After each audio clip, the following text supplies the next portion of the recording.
Question 9. Okay.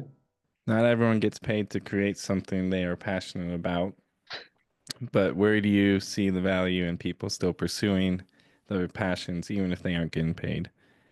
And then how can we encourage others to live a life of creation even when their creations go unnoticed?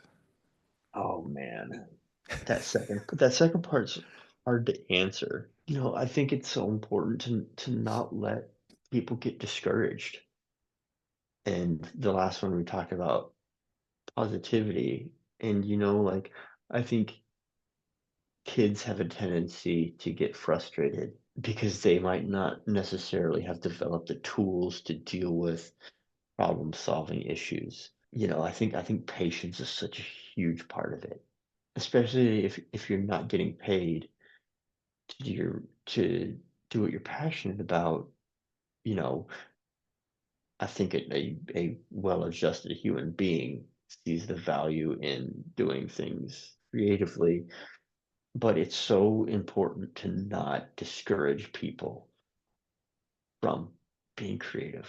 I mean, there's so many things in this world, in arts and in science and in any kind of technology, like came from a place of passion and creativity. And like, what would the world be like if we didn't let people do these things?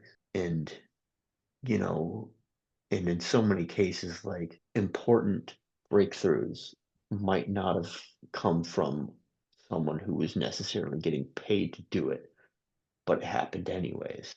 Right. And it had a huge impact on the entire world.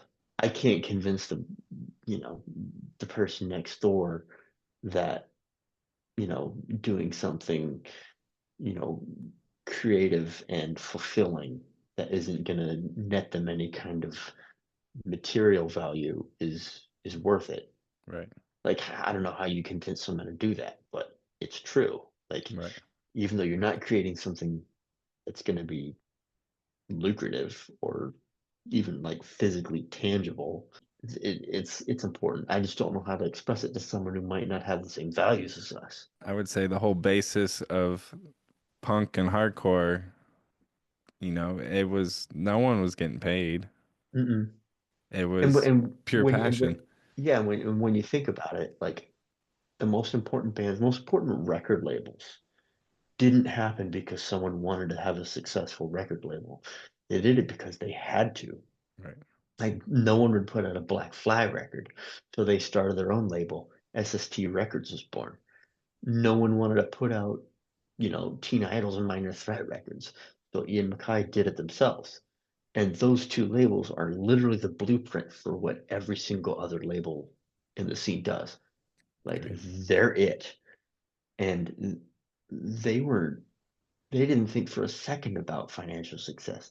I don't think they still don't, but they set the whole thing up for everybody else out of sheer necessity because nobody else was going to do it. They had no plans of getting rich. And, at least in the case of Discord, they are still one of the most ethically well-run labels in the world. The way they treat their bands, the way they treat their employees, the way they price their records. And because Ian and Fugazi and all of his offshoots, because of the way they carry themselves, they are so well respected.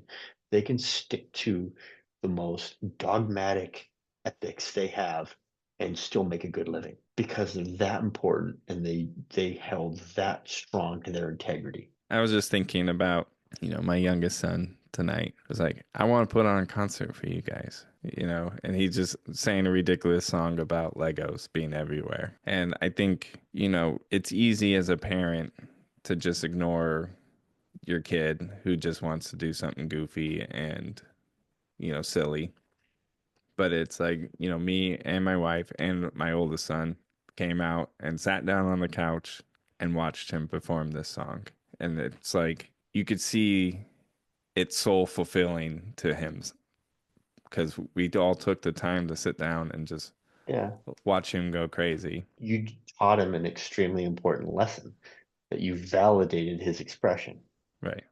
And that's kind of what I was getting at. Is like, you had talked about it kind of earlier. If people aren't getting their creation seen, what what's the point? But it's like if you know someone who does something, you do have an opportunity to support them in it. Even if they're Hmm. not getting paid, they're not, it's Yeah. nothing crazy.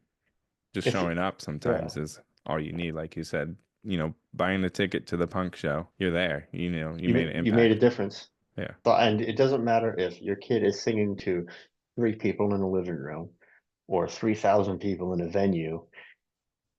He might feel the exact same fulfillment personally. Yeah. Like he made his family smile.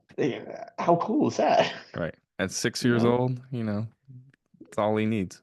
Yeah, that's what it's all about. Yeah. Seriously, that's awesome. Talking to other people has encouraged me to kind of take a step back and kind of see the areas that my boys are, you know, expressing themselves in different ways and going, okay, I need to be intentional about pausing and acknowledging that more. Hmm. Yeah. Because, we get caught up in life and it's busy and everything, but it's like my kids love to read, they love to draw, they build Legos, they are writing songs and stories themselves already. It's like we need to sit down and read their book. We need to Hmm. sit down and make a comment on their art. Just encourage them to keep pursuing these things. And it's so easy, probably at the end of a day of work, to just come home, zonk out, and watch TV or do something that's kind of isolating.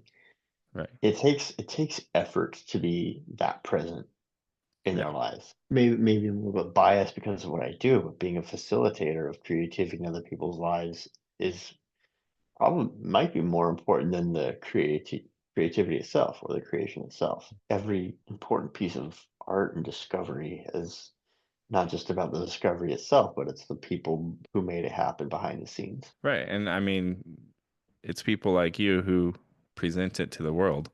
Yeah. And it's the parents who nurture creativity in the kids.